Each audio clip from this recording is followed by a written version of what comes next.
Bonjour et bienvenue dans cette nouvelle vidéo dans laquelle nous allons continuer l'étude des tableaux en HTML. Et cette vidéo sera consacrée au fusionnement des cellules d'un tableau. Et supposons maintenant qu'on veut par exemple fusionner les deux cellules, cellule 2 et cellule 3. Cellule 2 fait partie de la colonne 2 et cellule 3 fait partie de la colonne 3. C'est-à-dire on veut fusionner deux cellules appartenant à deux colonnes différentes. Revenons à notre éditeur de texte pour voir comment peut-on fusionner ces deux cellules 2 et 3. Donc, voici notre code qui permet de dresser ce tableau. Donc, on a ici cellule 2 et ici cellule 3. Tout simplement, je vais supprimer cette ligne de code concernant le TD cellule 3. Et dans le TD concernant cellule 2, je vais ajouter un attribut qui s'appelle col, c'est-à-dire tout simplement colonne, span, et puisqu'on veut fusionner deux cellules, je vais spécifier 2, tout simplement.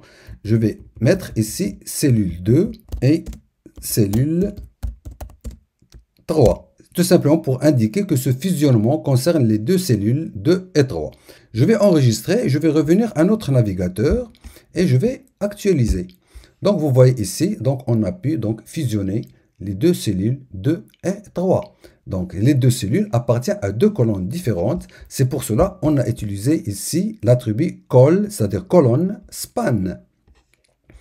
Ici, maintenant, on veut fusionner, par exemple, deux cellules appartenant à deux lignes différentes. Par exemple, supposons qu'on veut fusionner la cellule 8, par exemple, et la cellule 12. Donc, c'est-à-dire appartenant à deux lignes différentes.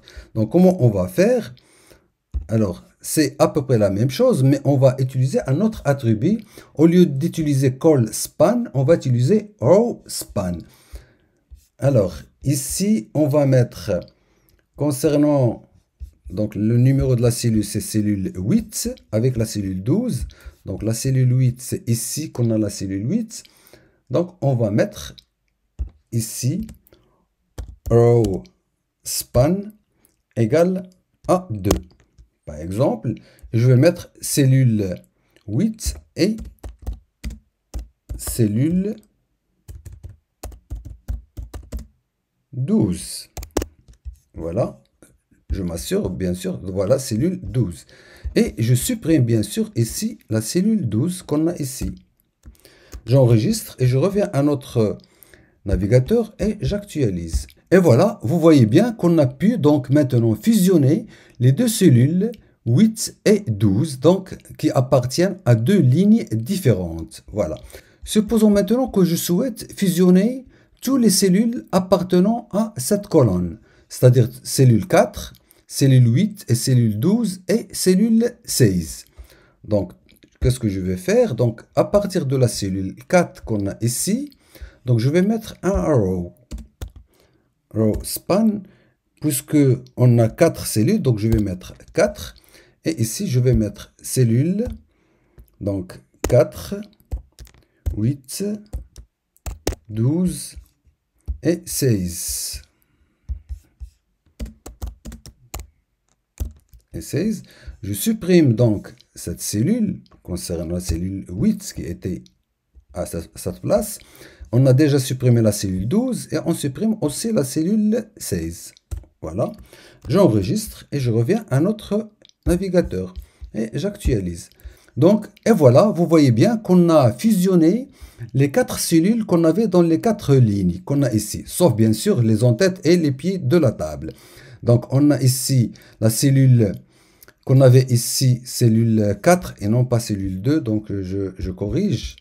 Donc, tout simplement ici, c'est cellule 4. Voilà.